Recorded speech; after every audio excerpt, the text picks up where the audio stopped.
sufficient this day and age to read any good news on the newspaper.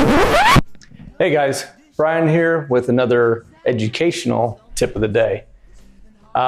Today we're going to start talking about teaching styles, learning styles, and strategies behind those styles. Depending on how your kid learns or reacts, will need to dictate how you teach your children during this time. First one that we're most commonly probably used to is a more teacher, direct, or driven teaching style.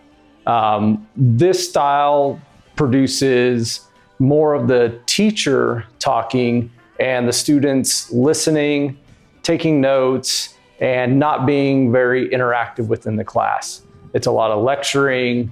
If you go through any gen ed classes in college, you know exactly what I'm talking about, where you're in front of a teacher that lectures, take notes, do tests, and then you take, everything's based on how well you learn from those lectures and the teacher.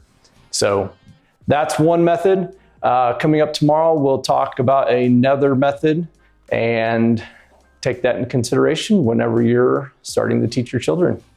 And that's your educational tip of the day. Stay safe.